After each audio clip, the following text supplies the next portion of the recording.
आज मैं आप सबके साथ एक वाक़या शेयर करूँगी, मगर उस वाक़ये में एक मुकम्मल कहानी मौजूद है, जिसको सुनने के बाद आप सबको ज़िंदगी की बहुत सी तल्ख़ हकीकतें खुलकर सामने आएँगी। तो चलते हैं आज की कहानी की तरफ। ये तकरीबन 4-5 साल पहले की बात है। सुबह के तकरीबन 6:30 बज रहे थे। मैं बहुत ही गहरी नींद में सो रही थी कि मुझे कुछ शोर सा महसूस हुआ, लेकिन मैं उस शोर को मुसलसल इग्नोर कर रही थी, मगर वो शोर मुसलसल बढ़ता जा रहा था। उस शोर से मैं उठ गई। जब कमरे से बाहर आई तो देखा दरवाजे खुले थे, घर में कोई भी मौजूद ना था। मैंने अपनी चप्पल भी ना पहनी और फौरन घर से बाहर चली गई। जब बाहर गई तो देखा बहुत से लोग इकट्ठा थे। मैंने घबराते हुए उनसे पूछा कि क्या हुआ है आखिर और किस बात का इतना शोर है। तो उनमें से एक खातून ने मुझे बताया कि थोड़ी देर पहले एक लड़की आई थी और हमारे दरवाजे पर दस्तक देकर कह रही थी कि मुझे मेरे अम्मी अब्बू से मिलवा दो। तो मैंने पूछा, क्या वो आपके जानने वाली थी? उन्होंने कहा, नहीं नहीं, मैं तो उसे बिल्कुल भी नहीं जानती। तो मैंने पूछा, फिर क्या हुआ? तो उन्होंने कहा, क्या होना था, हमने उसे भेज दिया। मैंने पूछा, तो अब लड़की कहाँ है? तो उन्होंने कहा कि अभी ही नीचे गई है, शायद घर वापस चली गई हो। मुझे तो लगता है उसका ज़हनी तवाज़न ठीक नहीं। पता नहीं क्यों ये सुनकर मुझे उस लड़की के मुतालिक तजस्सुस होने लगा। मैं बिना कुछ सोचे समझे बाहर चली गई और जब देखा तो एक लड़की गली में खड़ी थी। वो आहिस्ता आहिस्ता कदम बढ़ा रही थी, लेकिन खुद से कुछ बोल रही थी। मैंने उसको आवाज़ दी, बात सुने।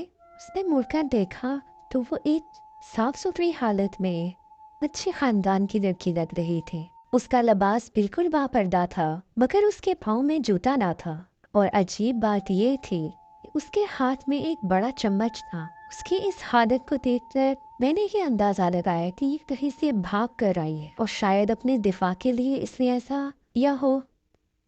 उसकी उम्र तकरीबन 30 साल की थी, मगर कदो कामत से बिल्कुल भी उसकी उम्र का अंदाजा नहीं लगाया जा सकता था।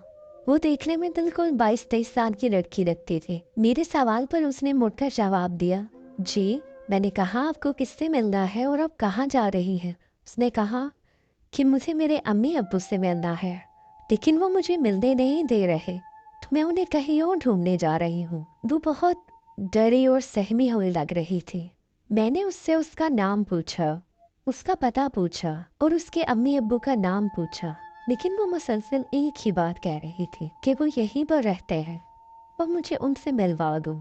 उसके ऐसे रद्द अमल से मुझे अंदाज़ा हो चुका था कि उसकी ज़हनी हालत ठीक नहीं, लेकिन चूंकि वो जवान थी, उसको इस तरह से बाहर भेजने पर मेरा दिल नहीं मान रहा था। मेरे जहन में सिर्फ एक बात आ रही थी कि ये ज़माना बहुत जालिम है, उसकी मासूमियत को कोई अपनी हवस का निशाना ना बना दे। मैं 2 कदम आगे बढ़ी और उसका हाथ पकड़ा और उससे कहा, अच्छा, मैं आपको आपकी अम्मी अब्बू से मिलवाऊंगी, आप मेरे साथ मेरे घर चलो। मेरी इस हमदर्दी से शायद उसके दिल में कोई बात आई तो थोड़ा सा मुस्कुराई और कहने लगी, या वाकई में मुझे मेरे अम्मी अब्बू से मिलवाओगी? मैंने कहा, हाँ। तो वो खुशी खुशी मेरे साथ चल पड़ी। मैं उसे अपने घर ले आई। उससे नाश्ते का पूछा तो उसने हाँ कही। जब वो नाश्ता कर रही थी तो ऐसा लग रहा था कि जैसे बहुत दिनों से वो भूखी थी। वो उम्र में मुझसे बड़ी थी, मगर शायद मेरे प्यार और हमदर्दी की वजह से मुझे आप भी कह रही थी। अब वो मुझसे काफ़ी बातें करने लगी। उसकी बातों को मैं खुद भी सुनना चाहती थी, वो इसलिए कि शायद उसकी बातों से मुझे कोई ऐसी बात मिले तो उसके घर वालों का पता लगाया जा सके। मगर उसकी बातों में कहीं से भी मुझे किसी का भी पता ना चल सका। वो कभी बिल्कुल एक नॉर्मल इंसान की तरह बातें करती और कभी बहुत ही अजीब अजीब बातें करती थी।